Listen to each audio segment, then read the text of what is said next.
And we're back. Welcome. What's up, people? Welcome back, people. What we saying?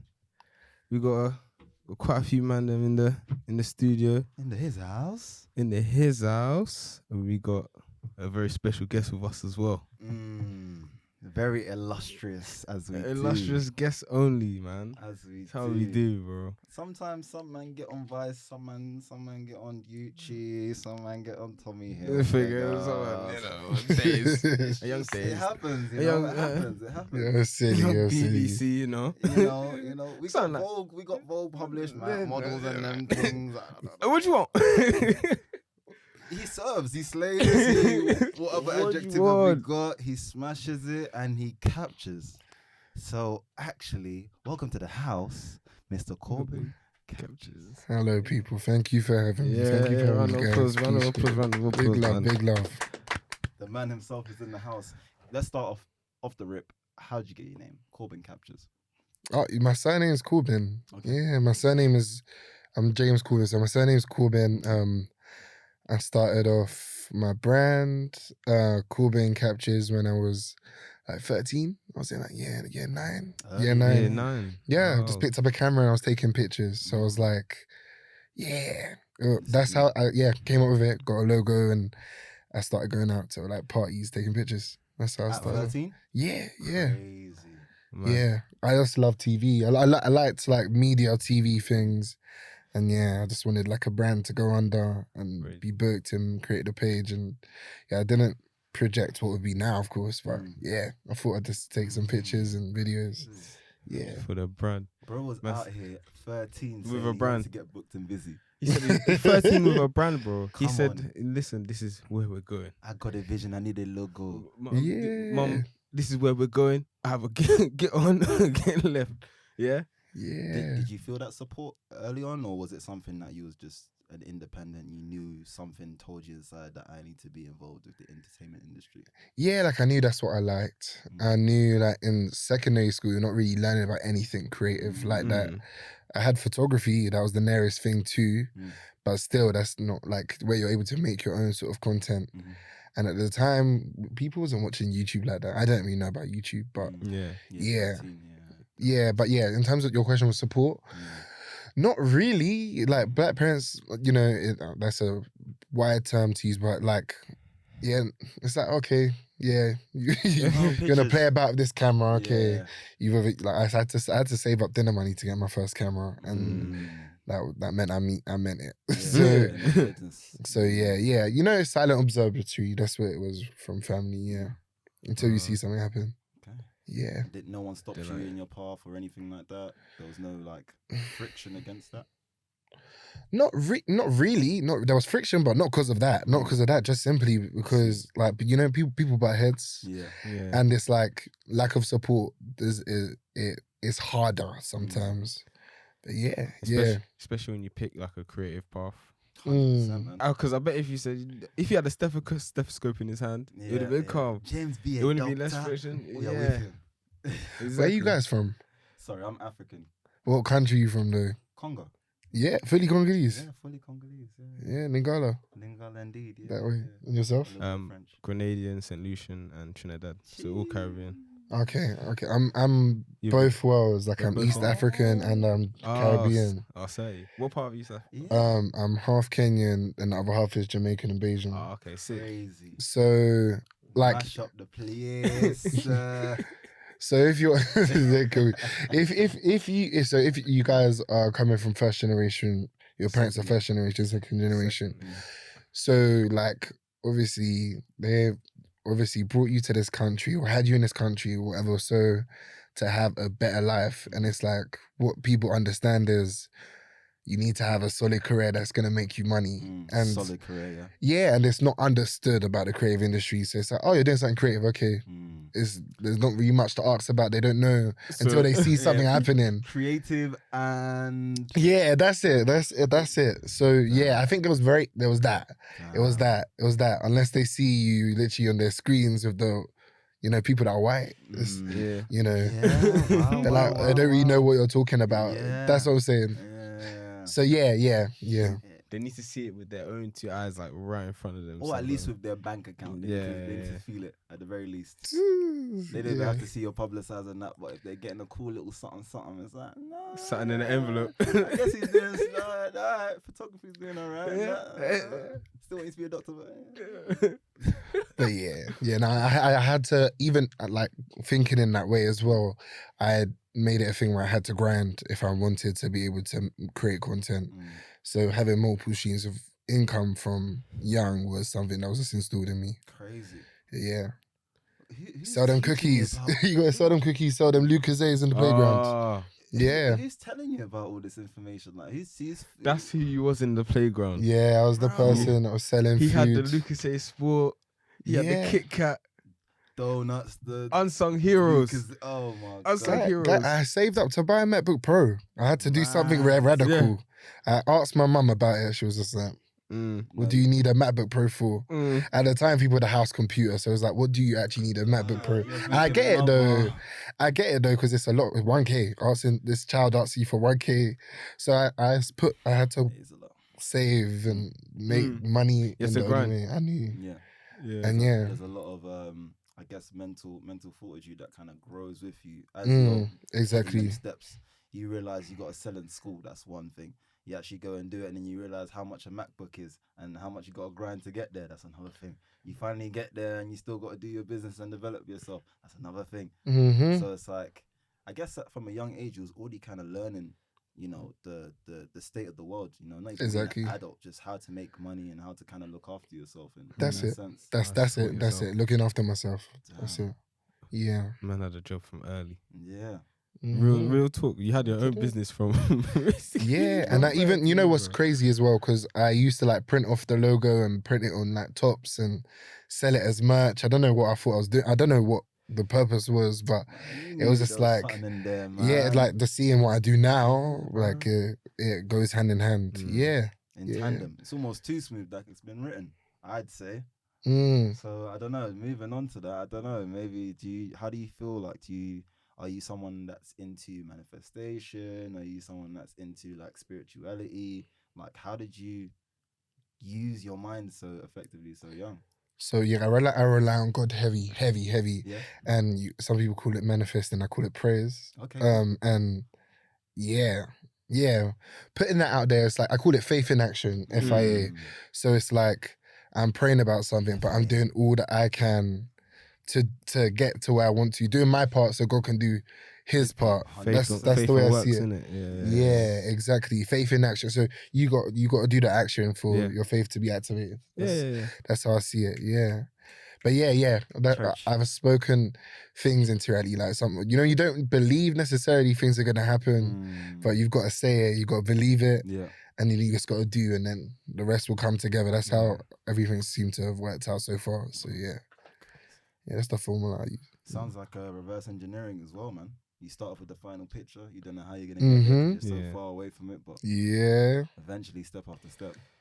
Yes. Little by little, you get closer, and the picture becomes clearer and clearer, and it's like, oh shit, we're cooking now. I think that feeling as well is extremely powerful. Just gaining that bit of confidence in yourself after every little step that you're taking towards it, because only you know your goal that you kind of set out and what that kind of feels like or looks like. Knowing you're close as well. Yeah. And gauging how close or far away you are, and it helps you for like planning in the future and being more strategic. For sure. As well. That way, a lot of my wins has been off like learning off things that haven't worked out or seeing what I've done wrong or something. Yeah, a lot of it has been based on what hasn't happened. A lot more rejections than wins. Yeah. 100%. How do you kind of deal with rejections and stuff like that then? Well, right now, in 2022, I'm now like, so one of the things I do is modeling, right? And a lot of the things, and a lot of the things that I've got to like go through is rejection. Like there's been times where I've been told in a week, you're going to be doing this for Prada, you're going to go here. And it's like, you put your hopes up, and then on the day of, or maybe not even on the day of, you just don't get a call. Like, what's going on? What's happened? I've booked my week, cleared. So that's very, like, an industry like that, it's like, I'm just very used to having to take it my stride. What's next? Because if you like harbor that energy. It's like when you do get a job, it's like you've not represented yourself well. You've not even performed well because you're just thinking, oh, they probably won't even want me, or I don't have something next. Like you just have to enjoy what you have in the moment, and your stride was for me will be for me, and that's it. That's how I see it. Yeah, that's how I take rejections. Yeah. What about you guys? Rejection, I think it takes a little second for me. You know, but it's something similar as well. Human like now, though, you're human. You have to remember you're human. You're allowed to feel sad and pick yourself up. Bro. I try not to dwell on it too much. I don't like having to lick my wounds and then hold on for it for too long, because you can, that energy, that negativity, it can hold on to you and you can project it out somewhere else. 100%. So as you said, you just gotta take in your stride and move on. And also just not feeling as if everything's so personal as well. And feeling like you have all that control, you know, because that's where disappointment and failure kind of lies, where you have one plan, your plan, and it doesn't go to your plan as it usually doesn't happen, and then you feel, you know, dejected. You kind of start knocking yourself off a little bit, and that can be a bit of a snowball as well, man. So exactly. I mean, you can only control your actions, isn't it? Anxiety and stuff. I've seen you kind of work yourself into spaces where it's new for yourself. Dealing with people that are dealing with you in a different way than how you used to be dealt with, and how you used to feel like, you know, you was being perceived in that. How did you, you know, pivot into someone that kind of deals with anxiety in a more positive way, or was it, you know, more spiritual, or I guess just I think so when I started to work in TV, which was like a few years back, I like would realize like I'd be very aware that I'm the only like person of color in the room, and it would be very startling.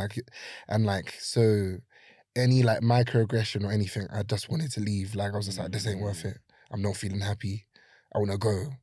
And then it's like I'd have to literally psych myself up, because like I was entry level, so I was literally like doing teas and coffees and like running this person over here, getting stuff from the stores. But I was grateful to be in the space, because I literally wasn't. It was even to get into entry level in TV was just hell. Like it's like there's no application system for like a lot of creative jobs. It's like if you know somebody, if you're referred somewhere or so, and it's like I had to like think about my purpose of why I'm doing this, what I want to do at the end of it, and it's gonna be something I'll speak on later on, because clearly it's something that's bothering me, and it's gonna bother many other people who look like me in any way 100%.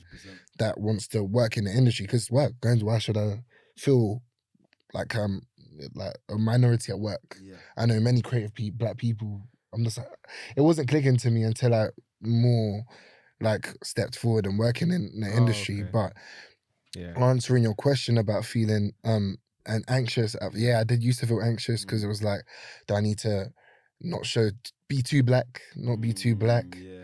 And so, because let me tell you a little story time.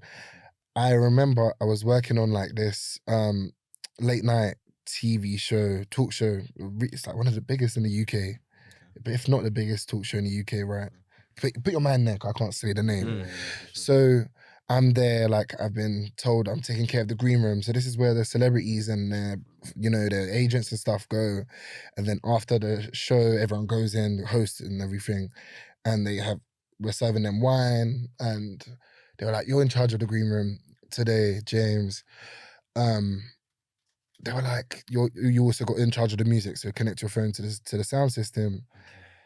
We don't want any booty popping music." And I was like, "What?" I was just like, where did that come from? Like, and there's me like putting myself in like, in my most professional mode to please people that don't understand my culture, if that makes sense. And then it's like, it don't matter. They still see your skin color. You're still seen. And you get reminded at some point. Yeah. Then I was like, I'm here to work. Why should I feel uncomfortable in this room? And since then, like I've been in lots of spaces now where it's only after I realized, wow, normally the first thing I think is, oh God, people are looking at me because I'm black, but I'm here, I'm going to work this room because I deserve to be here, I've worked to be here. Why should I not? This is my workplace. These are my colleagues. In doing so, do you feel like you get embraced more in those rooms as well? I think people do get a bit of shock. They're Yeah. like, how is he so confident? Yeah. You know? Mm. And they're like, oh wow, like that. But to me, it's like, this has worked after many years of trying to be the most quietest in the room. 100%. And like missing opportunities because Exactly. I don't want to speak too much, be too noticed. Humble, I'm just... I'm worried about how this person's going to perceive me, what this person Yeah. thinks of me. But yeah. I can't wait to get out there. Get out No, there. it's something a lot of the population Yeah, deal with, yeah. man. Oh, yeah, of It's course. just normal stuff, and that's why I got to kind of took my hat off to when I'm hearing these type of stories, because there's not a lot of us that actually get to that position, to where we've actually seen the light on the other side and been like, okay, cool, we've moved on from this room. I know people that are currently still in those type of environments, and they're just still trying to be, courteous and working under it and quote unquote humble. But if you're forcibly being humbled, it's kind of, it's a form of what's the word? Not restraining, but you know what I'm saying? When someone's trying to hold you down to a certain level and stuff. So I feel like that in the corporate space is definitely like, it's almost championed. being humble, being quiet. Yeah.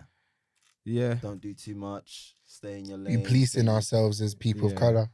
Exactly. Subservient type vibes. And then when you like show your true colors, quote unquote, being yourself. Yeah, exactly. No harm to no And then one. people acting surprised. It's like, oh, I didn't know you was like this, DJ. I was like, Of course, there's professionalism. I'm not saying everybody should walk in looking like they're in their home or chilling with their guys, but like, you shouldn't have to, like, things that are natural to you, like as your culture. Yeah. Why should you not be allowed to bring it to work? Like, somebody who's Sikh, they will wear their heads. Why they wear their headscarf? So why would you take off certain things that was part of you? Yeah. So yeah, I don't encourage no one to humble themselves or like for no reason like this, because I believe between like a lot of black spaces, I see people, this person needs to be humble, this person needs to quiet, unless they're disrespecting other people, which is another thing. Yeah. Why should they not be themselves and not be who they are? Yeah. Be happy to be in their skin and just flaunt the skills and be confident in what they've got, currently and stuff like that. Yeah, ancestors were tied up for how long? So yeah, why should we not? But it's true though, man. That generational, I feel like that generational mindset is still passed down. You still, when you come into the office, make sure you don't anger the man. You don't step on too many toes, and just make sure you come back with enough of a payday, and everything else will be fine. But then that causes, that mental strain. Feeling like you're not really doing enough on the planet, or just, feeling like you're appreciated in your workspace and that. And these are spaces we spend most of our time in. Yeah, exactly. So you spend most of your day at work, and you can't be yourself for most of the hours of your day. That's why, like, as we discussed earlier, like, I feel like what you do is purposeful in terms of your work and where you go and the spaces you occupy. Yeah, and that led me to my question of how did the Tommy Hilfiger like campaign-ish and working with them come about? Oh, okay. Right. So, what was the process like? That was interesting. So I remember my agent saying that there was a job for like Tommy Hilfiger, but I didn't know what it was. So I just assumed that it was like just go in and shoot some stuff for their website against the, white background or so. And like, so I was just like, okay, cool. They were like, you need to go in for a casting. I was like, casting to do? See what I look like? Like, come and work. Cause castings aren't paid, by the way. Yeah. Castings aren't paid. Oh. You could be traveling halfway across the UK and you could be told you're not used, and then wow. I thought some fittings and stuff like that. They Wow. Okay. There's no payment unless you get the job, innit? Wow. There's no payment, you get the job. So yeah, I go to the casting and they're like, oh, it's in the office. So they're like, it's in Knightsbridge. I was like, that's in Knightsbridge. Normally I code check by the area, but I didn't do my research. I was like, okay, cool. I'll just, put on the jeans and a t-shirt and went. Yeah. I go in there, it's a big corporate building. It's like the headquarters, Tommy Hilfiger headquarters. I'm like, what kind of castings here? And I'll come out the lift and it's like boardroom table with like these, like directors and stuff, and they're explaining to me like, oh, this is for the fashion awards. We're winning. Tommy Hilfiger's being handed outstanding he's like a veteran award, you know, for this award show in the Royal Albert Hall. And I was like, what? And they were just like, nice to meet you, James. And so, they're talking all like proper. And I was like, I'm just in my t-shirt thing, and people are like dressed very well. I was like, wow. I was like, so anyway, the fitting was done, and there was like some people that we've seen some of the stuff you've done and stuff. We thought it'd be amazing to have you here. And they were like, we'll see you at the rehearsal. I'm like, rehearsal for what? Because people want to be clear what's going on. People want to be clear what's happening, going on. So I turn up to a rehearsal. It's like, they're like, you know what, this is for a runway. Like there's going to be like this sort of catwalk sort of thing at the fashion awards. And yeah, we have people where like showcasing all of Tommy Hilfiger's best moments in fashion. So all the way from the 70s, the 80s, the 90s, the early 2000s. And they're like, we want you to like sort of embody like the hip hop side of things, that early school, like Aaliyah, Biggie, all those areas where they used to wear like really cold Tommy Hilfiger fits. I feel like that's their best era. Yeah, it was early 2000s, late 90s. Exactly. Late 90s, definitely. That was a cultural shift, man. Exactly. You got to represent that too. Yeah, that was wild. But yeah, at the rehearsal, they're like, okay, you got to rehearse. Bear in mind, I've never walked a runway before. Okay. So that was my first runway. So I was like, I don't know what I'm doing. And my thing is, when I'm in that mode where I don't know what I'm doing, I just have to walk with, let's be confident about whatever I do. And then if then that's it. So whatever I do, I meant it, basically. Exactly. So we're getting in our queues and stuff, and they're like, you're walking beside two other people. I was like, okay, cool. They're like, okay, you're walking beside some girl called Winnie and another girl called Aisha. And I was like, okay. And then they're like, oh, okay, so Winnie Harlow's in the middle. I said, Winnie, what? I was like, whoa. Yes, I was like, Winnie. And then I started to see in the rehearsal, there was like even just for the rehearsal, there was like celebrities in the rehearsal and stuff. And I was like, this is much more than what I thought it was. No. And everything. Yeah. Is that you? Yeah. Naomi closed the show. I thought it was wild. No, Naomi. Everyone knows Naomi. Yeah. Yeah, that one. It was a wild experience. One of my most memorable experiences in fashion, because that's a big deal. Like, there isn't plus size guys walking runways, and to be put on that level to represent like that, and it's sort of like a, what's it called? Like, I was selected for a reason as well, and I was only like deep in it on the day, and so many things was going on that day where I had to walk that was like, it was like, that when the enemy comes to attack you, that was what was going on, because I was... Oh, so many things like that. Yeah, things was happening on the day. I was just meant to... slow you down. They told me I had to learn like some minor choreography. I was like... Okay, cool. Yeah. And yes, I saw. Yes. Yeah, they said I had to learn some minor choreography, and I couldn't go to rehearsal because I had to fit in for something else. It was like and that day traffic was just so bad. But yeah, I was just like, you know what? I had to pray. I was like, yeah, let me just get things done. I had like a little moment where I had to go to the toilet and catch my breath, because it was a lot, and I wasn't sure whether I'd be able to put everything together. But yeah, did it, and it was like my what's best the time experience. frame of this all happening?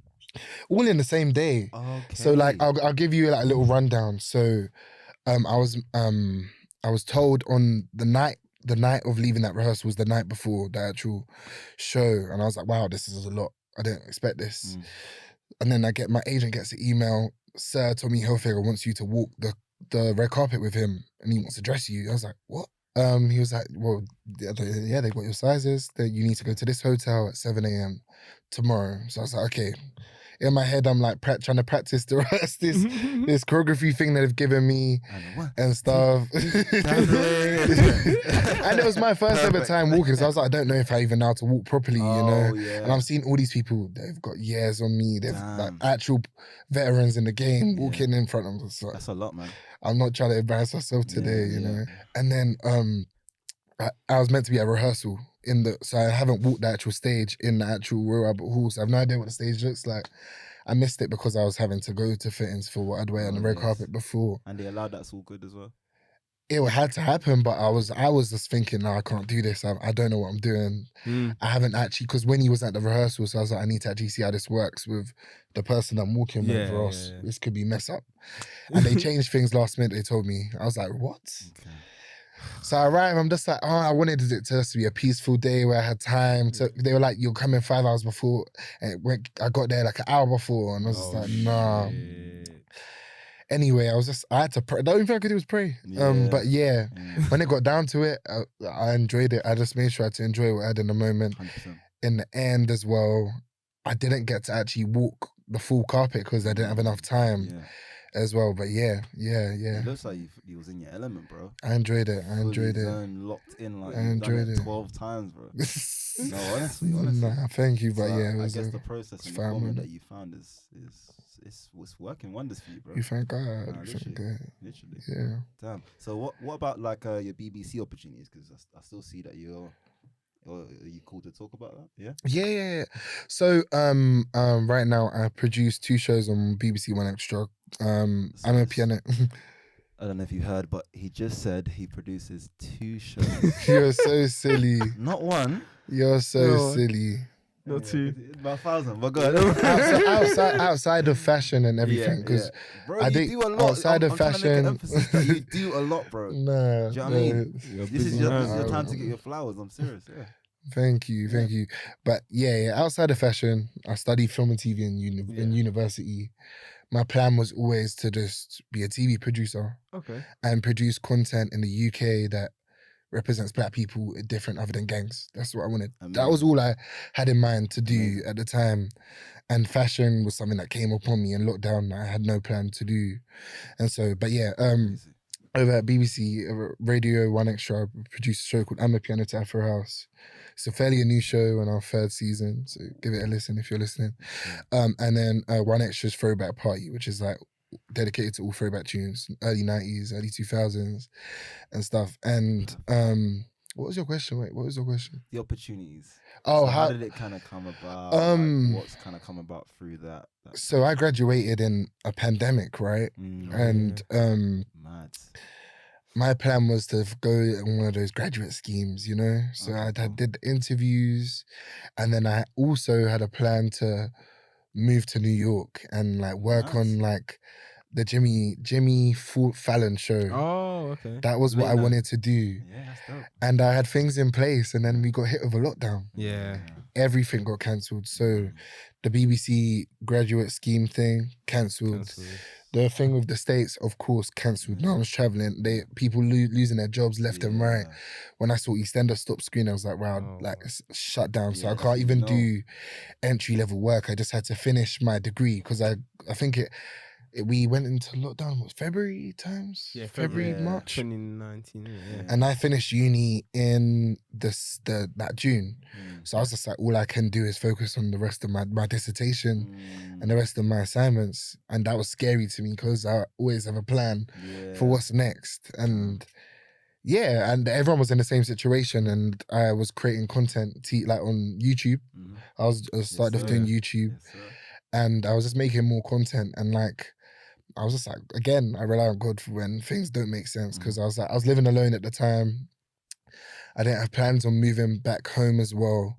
So I knew wherever I needed to be able to have money to move to London, get a place and things like that. And it was like, if I'm not working, this isn't going to work, you know? So I was creating content, and I was just like going with the flow and focusing on my degree. I made like a YouTube video about the lockdown, like just about like, you know, like a fun little survival tips. And so, and then like the British Film Institution like reposted it. It was like, this is one of the videos that is shaping this worldwide pandemic. I was like, what? Like they listed that in there. I was like, the flow. 100. I was like, what? And that video was very ghetto. It was very, very backstreet. Like it was just me talking to my people. I was like, wow. And not long after that, I like had a call randomly from someone over at Radio 1, and they were like, we want you to like come on, we need a new face, younger voice on this project that we got going on. This was to do with mental health. And I was just like, yes. I was not qualified to that role. I said yes, and I'll learn it on the way. I learned. And you know, And yeah, thank God. It was a very tough. I learned so much very quickly and had to just like back to back to back. And then yeah, that's why I sort of found my feet in TV. Then I started jumping on different shows and stuff like that. And becoming like a researcher in TV and then producer in radio. Damn. So yeah, I had no brands or radio, but Crazy. it all came in hand, and I love what I do. Love I'm a piano as well. It sort of like took off in lockdown. That's how the show 100%, was bro. born as well, and like it's just stuck, and I'm glad it stuck. Yeah, Something 100%. that is from Africa. That's sick. It's sick. Now it's international, it's global, man. Mhm. Everyone's trying to get a piece of that. Yeah. As you've run through like what you've gone through the last basically 2 years in your career and in education as well, what's your favorite creative avenue that you're doing right now? What are you having the most fun in right now? I think I didn't realize that fashion would be something that I enjoy so much, because I realized that it gives me more of a voice to do the same thing. Yeah. The reason why I wanted to make TV was to like talk about things that I haven't spoken about on TV before, show black people in other levels to black people, other different types of black people, not only black struggle, which has been a thing in UK, British TV, even American TV for years and years and years. Trauma porn. And I didn't realize that like me saying that I wanted that to happen, I could be an example of that myself. 100%. I didn't realize that. Yeah. I was always very heavy on being behind the camera. Yeah, making it tick and stuff like And that. then during lockdown, I got like a DM from a photographer, and he was like, "You know what? We want to shoot you." I was like, "Shoot me for what? Shoot me for what?" I didn't believe. I thought it was fake. Yeah, he got his assistant to DM me. Wow. This Saturday, we want you to shoot you for Vogue Italia. I was like, "What?" Oh gosh. But man, I had nothing to do. I didn't know how to take pictures. So that was very wild, and that was like the birth of my fashion journey. Jesus. And I was watching, like I was in my little research. Pre-production Got you. stuff. I was seeing like how when you were younger, you didn't want to take pictures or have yourself on camera at all. And I saw the short film somewhat that you did with Rojal. Shout out Rojal Jerome. Yes. One of the best creators out there. I was gonna say biggest director. And I could see your friend like trying to put you on camera. You're like, no, I'm out. And I kind of feel where you come from, man. And just seeing the growth from being basically not wanting to be on camera to shooting for Vogue. Yeah, that's wild. I bet you if you told your 13, 14-year-old self that impossible. He'll be telling you to F off. If you asked me 2 years ago, I'd tell you to F off. Yeah. When I was younger, yeah. Mm-hmm. How does that feel? Like that like kind of transition to like how you think about yourself as well and your self-confidence and stuff like that. So to overcome that. It's wild because I didn't realize that I would have to also be representation for a lot of people that still haven't really passed that, because we're still in a thing where things are changing. There's still a lot of, I can't walk into Selfridges right now and shop any designer brand that I want to and find clothes in my size still. So we're still in a fight. What I do is still in a fight. But when I was younger, hated being dark skinned. Caribbean community around me, you're always told you're dark. You know, like even aunties as well, they'll tell everything that they feel about you to a child, which I think is really crazy, weird behavior in my opinion. They'll say, so they'll be like, oh wait, yeah, what? He's too fat, he's too dark. Yeah. They'll tell anything about like, 100%. And it's just weird, like why stuff like that is. Any flaw, and it's like, it could be just opposite ends of the spectrum. So it's like you can't win. As a kid, you feel like you can't win. Yeah, but I don't think culture and family and stuff, they understand what that does to people. 100%. Mentally, that's created an insecurity in that child they didn't even have before. Until you told them that. Literally. They had no problem. They just went to school every day, did had fun, play around. Yeah, exactly. They're not thinking about their skin color being wrong. 100%. So yeah, it was learnt behavior. I just thought, oh yeah, I'm way too dark. And I come from a culture where people back home are bleaching as well. Yeah.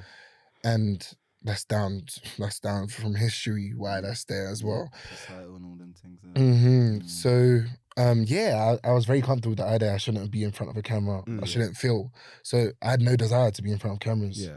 And so I was like, yeah, I'm the person who will take the picture. Yeah. And so it's simply because, you need to lose weight. In my head, I was like, oh, you need to lose weight and be at your best self. That's not for you. That's not your bag, sort of thing. So, and I was comfortable with that.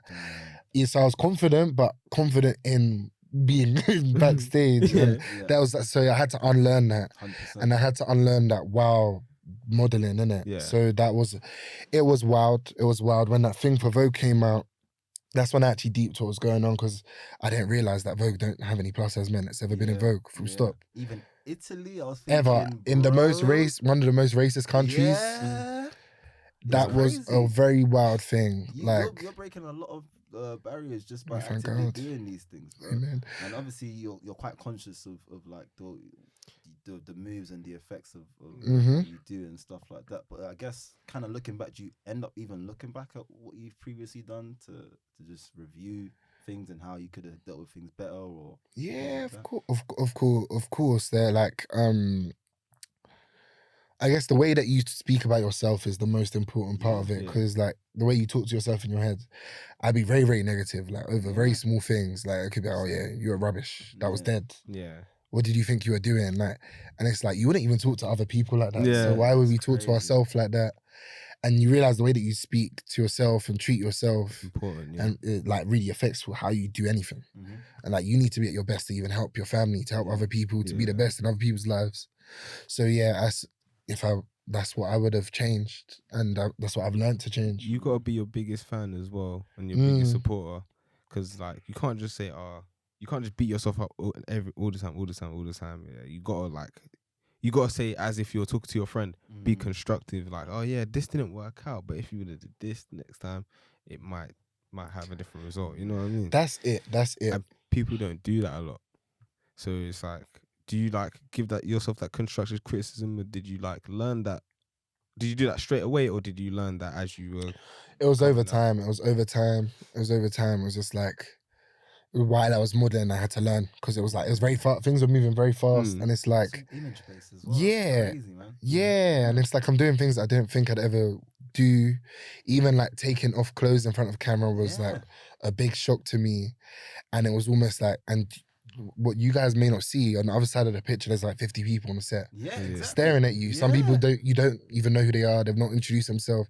They're literally just staring at you. 100%. And it's like, you can, in that moment, I promise you can crumble and want to leave, or like do a runner. Like it's very easy to do that. So I was having to sort of learn what is going to make me feel comfortable, what is going to make me be actually confident, because I think at the start I was faking it. Yeah. It's like, but you gotta fake it till you make it. Yeah. You know the saying, you have to pretend. You see the 50 people staring at you back, pretend they're naked as well.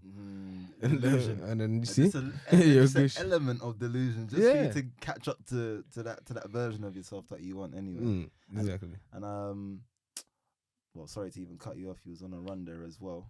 What was I saying? What about the 50 people in front of you? Your view on like that was for Dazed, right? Yes. Dave, no, I wasn't kidding. That was a camera trick. I would never do anything naked. Please. That was a camera trick. To me, as long as I've got my top off, that is naked in my head. That's a lot. That's a lot. But yeah, no, that was camera tricks. That was camera tricks. Because obviously, and editing. When you're younger, yeah. take clothes off. I had PE. I would not change in front of. Like, I went to a boys' school. I wouldn't change in front of my peers. Yeah. It wasn't happening. Swimming, not doing it. Boys' school savage as well, man. I'd sit in the detentions because literally I wasn't doing that. Yeah, I was just mentally not there. Like it wasn't happening. So that switch was very crazy to do that in, magazines and plays, TV shows and stuff where people can see me, So what's like your view on like your body image? How you treat yourself, how you just walk around now, and just moving forward, where you'd like to get yourself if you're not there yet. So the way I see it, I feel like you should like be able to appreciate yourself at any stage you're at, and you're allowed to want to. So whether going to the gym helps you get to that mental state, but being able to love yourself, like regardless of what state you're at, even if you've had a period where you've had to let go or something traumatic's happened and you put on weight, not to judge yourself, not to be, I need to do this. It's like, no, I want to do this because I'm going to feel good. Yeah. But you should be able to feel good at any stage because things happen. You should do it for yourself. That's what body positivity is for me. It isn't people being unhealthy. I don't support that. Like there's people that will say, be unhealthy, eat whatever. No, that's not what I'm saying. It's just being able to love yourself at any other state, any stage that your body goes through. Yeah. Because there is no, obviously scientifically there is an optimal you know, weight and size and shape and the way you're supposed to be mentally and stuff, how that's gonna affect. But in society, you know, that's where we kind of have to have that kind of leniency. What I'm thinking of, what is what I'm thinking of anyway. So there's less of that societal pressure. There is less of a community where they feel like it's comfortable for people to grab your cheeks and say, "Hey, you gained the weight" and stuff like that. Do you know what I mean? And you know what? Some like the more I started to respect myself, and like there's certain things that I couldn't allow to run, Yes. and that like you know, Boundaries. so yeah, exactly. So there's like when people are used to, when you are used to like growing up being the butt of people's jokes, Yeah, bro. there's certain things you'll just let run, and like Yeah. people they're used to that doing that. So that could be just people making a comment on. Let me give you an example. It could just be simply oh like oh you look. Let's say for example you wear shorts and you don't really wear shorts often, and it's like somebody even family for example they could be oh you look smart guy, you look skinny. Yeah. Dead that on the spot, like yo, don't comment here. Like you have to pull things up as they are, and that Set is part of boundaries, it. yeah. And it's part of it. Yeah. It's part of it. And some of the process, not allowing people to talk to me anyway. Anyhow, Must have been And mad so- uncomfortable though. yeah, but if I'm feeling uncomfortable, why should why? Yeah. If you can keep your opinion to yourself, and especially if you're around my space, because of course I know I'm putting myself online, anyone can comment on me. That's fine, but the people I choose to have around me, we're not gonna do that. 100%. If that makes sense. Yeah. So kind of how do you navigate social media then, since you're putting your whole Well, you know, like I said, I had a layer of thick skin from doing YouTube, and I internalized mentally like, yeah, cool, fat, dark, black, yeah, whatever. Like, so I'd see the comment, I'd get lots of comments about my skin tone, and I'm like, okay, cool. Oh, he's fat, okay, cool, but I'm still here. You're watching. Yeah, and that was it. And yeah, but like, yeah, so it's like, it's fine. Like, I know people are gonna have opinions, and a lot of it is coming from people who are hurt, people who are insecure themselves. Yeah, exactly. They're not really happy with themselves right now.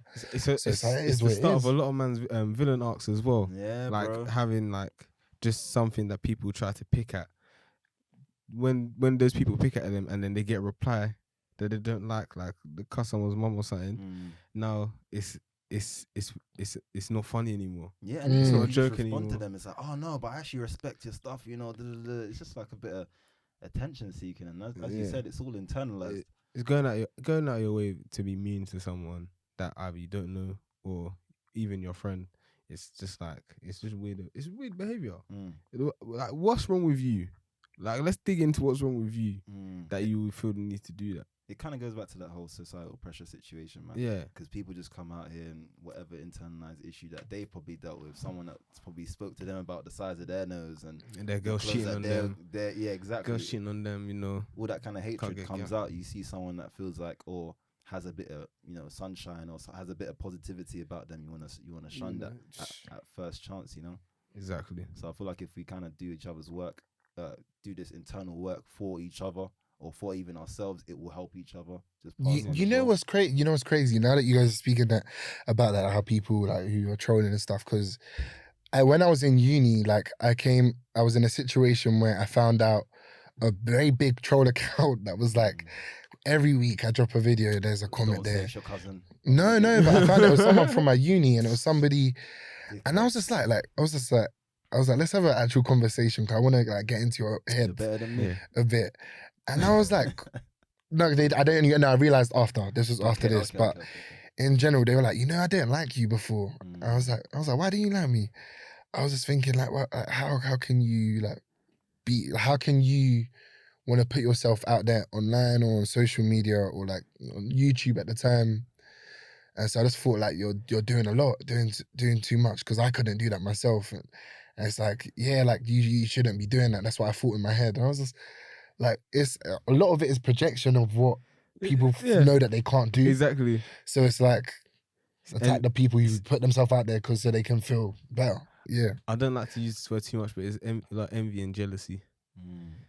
Because why are you having fun for? It's also a bit of pussy. Yeah, exactly. Yeah, that way. Because really and truly, someone has found some confidence, found some strength to push forward into something they feel passionate about, but because you don't have that strength at this current moment, you want to then pull them down to somewhere similar to yourself. Exactly. You know, so I guess you kind of touched on a lot of different things, like navigating through toxic environments, Mm. relationships, Mm. even just your own mentality and things of that Friendships nature. as well. So I guess what going through this, that's different to actually parents and stuff who kind of don't understand the vision. So since you touched on it as well, friendships and stuff like that, have you had to kind of cut people off as you're going to this new kind of space that you're in? Yeah, of course. And I don't call it cutting people off. I call it just moving on in my journey. And so like, okay, where it's not compatible, or like the things that we would do before isn't stuff I want to do now, and you're not on moving on, that's cool. I've got to move on, and that's it. And as well, I'm a person that what I prefer now, instead of having like a big group of friends, I'd rather have individual relationships with each person, because that's when it's authentic and more real. Because a lot of the time I realize you're in school because you're around people like every day, but it's like outside of that, would you chill with each other? And that's why a lot of people aren't even friends anymore. But yeah, I guess when you're around people who make you feel less than as well, like people are used to you being less than, and it bothers them when you're more, or when you want more, when you surpass them as well. And stuff like it's not good. Even if you, like, I know some people, they will hold on to friendships because they know this person 10 plus years, and it's like that friendship is the one thing dragging them down. They don't even see it, like in the way that they respond to things. And it's like your friends is very important, because even more than like relationships, because let's say you get good news, you want to share it with your friend. You have a decision to make, you want to share it with your friend. If that person has bad intentions for you, they will advise you to do the worst things. And they'll do that happily, because there's like it's not there. So it's like, pick you, be careful of your surroundings, make sure that you're doing things because you want to as well. And I'm not afraid to move on. Like, I remember there was like a time where, like, just before in lockdown, like, that's had a clear out. That's a clear out of this. Like, you know, in conversations are just going to a negative place every time you're talking to someone, you see like not a nice side of yourself, like, because you're around, because the environment you're in. Draw yourself back, like, just take a breather from it, and then you got to review that. And I was like, yeah, this enough. It's enough. Like, it's cool. Like, it's love, but love you from a distance. And there's so many things. It's like a door open, and so many opportunities had access to me, because there was people like, oh, we didn't approach you for that because we just thought you wouldn't be interested because these are the type of people you're around. You do this. I was like, really? So when I started to see things like that, where regardless, you're represented by the people you have around you as well, and you could be losing out and stuff. Your network is very important, and who you know is sometimes more important than what you know as well. And that's in a lot. You could be talented and not being seen. You can be talented, you can be the smartest bag, but if you don't know the right people, it's gonna be long. And even as I was saying, just being around the right people. So I guess, damn it, sometimes it feels like grievance, you know. Yeah. You're burying them in your mind. Obviously, it's not physical; they're still here, and that, but it's like it's over with for us, man. It got dark, man. Yeah. Because I've had some few similar experiences like that as well. You know, whether that's, you know, people chilling in gangs, or, you know, selling drugs, or just used to speaking negatively about other people or themselves. You know, that constant spirit of gossip, but there's no self-progression type thing. It's that telling yourself, is like, I need to just step away from this. Man. I need to set in motion the plan to start dwindling down this friendship, because it's not healthy for either of us. And that's realizing you have some sort of attachment situation or anything personal that's stopping you from actually getting rid of this thing that you've identified as toxic. Because some people still identify it but don't actually purge it. Would you call it, James? Pick you, innit? That's what you said. Pick you. Pick you, because like there's like, if you like, you want to be around people that really want to push you the extra mile. They kind of know what you're trying to do, and you know what they're trying to do. And it's what a friend should do is, like, when they see you're getting distracted, veering off a little bit. Let me get back on. You, like, that's what it should be. It shouldn't be, let's help you the distraction.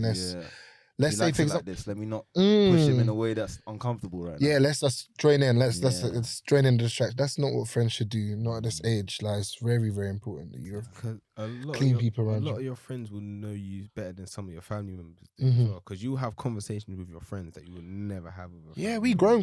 Like, we going through growing things, and not everything you're going to discuss with family. So those people are technically your family at some point. So you need to be so careful of that. That's sort of definitely facts. Like, people you have around you. Your non-biological family is your network of friends. It's like, it's like the people that champion you, the people that push you on, the people that like, no, okay, you need to chill out because you're going too hard.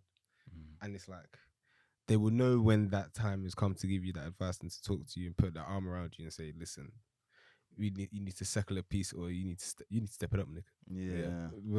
Either one. There's a balance, isn't it? There's a balance. You don't want to have a friend that's obviously just cool with whatever you're doing, but you also don't want to have a friend that's, you know, constantly trying to push you in directions that you're not comfortable in. You know, but I guess if, like you said, having that mindset of just being able to champion someone because of the passions that they have, the skills that they have, the mentality that they have, and not only that, but choosing yourself as well, because that makes you a good friend.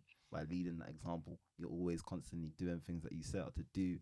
You're always being that positive leader, just things of that nature, I guess, putting things together and stuff. And friends that let you just be yourself, like where it's an open space where you can come to them if something's happened and all that sort of thing. Yeah. It's that real stuff right there, man. I ain't looking for that fake no more, man. But for that real. What was I gonna say? What's your earliest memory in terms of like entertaining people, or just being someone that's, you know, has that entertainment spirit? That you can remember, of course. Me, if not starting my YouTube channel when I was like 16, I would say. And before then, you was never on being in front. You was ever on like just being attention or just making people laugh, or you know what I'm saying? None of that. No, in school I had my jokes. In school I had my jokes. I used to rely on my personality before everything else, just generally. So yeah, but like properly putting myself out there like that, and like entertaining other people, I'd say, yeah. Was that 16? Yeah. Crazy. YouTube changed man's life. Bro. What area did you grow up in? South London? I'm from South London, yeah. What part? I'm from Southwest, like Brixton. Oh, okay. Yeah. Bricky. Not there now, but yeah. South London, yeah. We getting money now. Don't worry about that. No, not even that. It's more expensive to live in Brixton now. Okay. Gentrification's a real thing. Yeah. Gentrification is gentrifying, man. Yeah, Brixton is pricey. You're not gonna get your money's worth with that. When you see a young Costa and a Starbucks enter the hood, time's ticking. It's coming. Time's ticking. You know it's coming. Unexpected high bill. This man. But yeah, I'll say, how was like growing up in Brixton influenced how you navigate as well? That's so I'm able to code switch. I've realized recently that I naturally code switch. Yeah, same.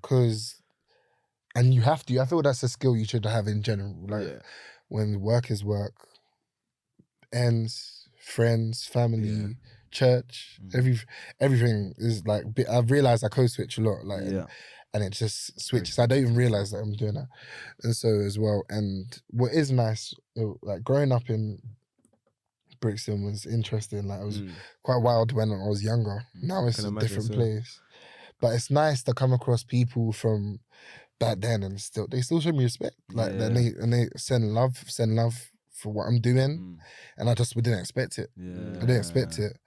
Like especially like doing stuff in fashion as well. It's very like out there sometimes. It's like not the everyday norm. So it's like when I get love from people from back from home, it's nice. Yeah, I respect it. Genuine stuff. Here to say happy, man. We used to cross paths back in the day. Still. Hometown hero type shit. Yeah, literally. Not even that. I don't hero. Man. There's many people that's doing really well from ends and stuff, but yeah, it's sick to see, isn't it? Yeah, it's nice to get like that. Like that full circle moment. You're amongst the greatness, bro. Exactly. You're amongst the greatness. We know who you are. We know who you are, man. We know he's trying to be humble right now, but we're not doing that. This is the place. We're offering everyone their flowers. We're having a real conversation, so we appreciate you actually coming down and spending some time with us, man. I appreciate being here. Nice chat. This ain't the first. We'll have so many more as things and time goes on, I guess. Hopefully, you know, next time you're here, we're in a better situation as well. But I guess this is your 10 minutes of selfless promo. So anything you got going moving forward, or anything that you just want to promote currently, this is your time to go for it. Okay. So on social media, the only thing I want to really promote is non-profit at the moment. So did a project with Roger Myers that you guys mentioned at the start. Perfect. It's a 2-minute video, guys. I just want you guys to have a watch. Let me know how you feel, what it's made you feel. It's currently in the process of being made into something much bigger, something really exciting on a really good platform. And yeah, I just want you guys to watch that and share it and share that to the black people you know, black kids that you know as well.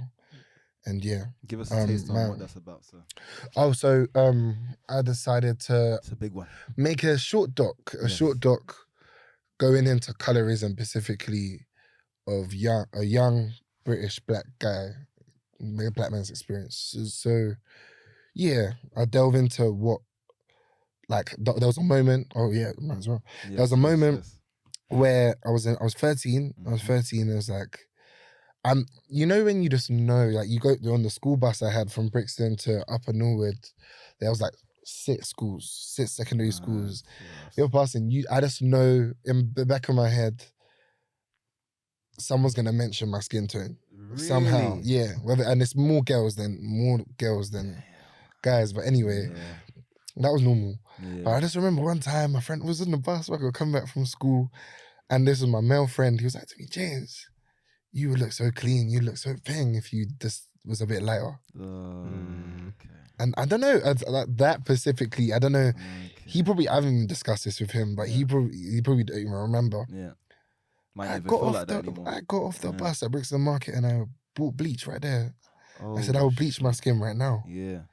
I didn't end up doing it, but I bought it and I was ready to do it. And I was just like, thank God you didn't, bro. Because people was. Yeah. People was. That's the most. And that's what will be covered in that documentary too. Yeah. There's a lot of people, their skin's recovering from bleach. Yeah. And I recognize it and notice it. I don't, it's not to call people out, but it's like people did that simply just down to the fact that colorism is a real thing within our culture. Still is. Not as bad as it was before. Yeah, man. But yeah, dark skin guys had it rough. We're moving, I think, with colorism, I think we're moving in the right direction. But there's still a long way to go because we're untying centuries of anti-blackness and all that stuff. And it's gonna take. It's a group effort. Yeah, at the end of the day. Yeah, and cultures like being lighter is connected to being more rich, being successful, being wealthy. So there's just so many like jobs ingrained things. People don't just one day pick up a tub of bleach. That's how I have to explain to people that's not of colour that don't understand. Oh, why would you want to bleach your skin? Why would you want to do that? I'm like, people don't wake up and just... you're getting comments every The oppression is crazy. You're seeing crazy. Visual positive look at the world around you. I've had situations where even like families let me know like it was too dark. And I was like the darkest in my family as well, so I always thought there was something wrong with me. So damn, it's a heavy one. But anyway, that's what the documentary delves into. It's a snippet there, but I just kind of want people to watch it and see it. Give their opinion, share your stories. I've been getting a lot of DMs about it. My Instagram, my social media is Corbin Captures, CORBIN Captures, YouTube, TikTok, Instagram, Twitter. Yeah, please connect with me. Join the Corbin family, Yes, please. Okay, last. What's going on in the future, man? What that you can tell us? I'm about to ask that as well. So I'm definitely gonna do more things in front of the camera. Good. I think in that process of like moving from producing to doing. So yeah, more things in fashion, some fun stuff's been shot and that's coming out soon as well. Pushing more boundaries, opening doors and shaking infrastructures and that's the plan. Here's to shaking more tables. Yes, man. Exactly. Shake them tables. Mm-hmm. All right, guys. Do the pleasantries. Take us out, man. Take us out. First and foremost, thank you for James for coming. Round of applause, please. Thank you. Thank you for having me. Absolute pleasure. We go again. Listen, we done told you already after every episode, the anchor's there. Meal deal settings. You get exclusive content, all that. Please go over there. Patreon on the way. Is bubbling. Don't worry. Merch on the way. Live shows on the way. On the way. Live events on the way. On the way. Make sure you go on our socials, Instagram, Urban Era 404, UE404. Google us, UE404. Twitter, at UE404. YouTube, same name. You know the deal already. We're gonna set up a subscribe and / mailing list as well, so Yes, you guys sir. can just stay up to date. So we make keep sure you it- stay locked for that, Keep it abreast please. of new information and new content coming out. Yes, sir. More epic guests on the way. You think James is here to just sit down with anybody? Don't play yourself. It's been Okay, another man. episode. Love you guys. Peace. Take care. Bye.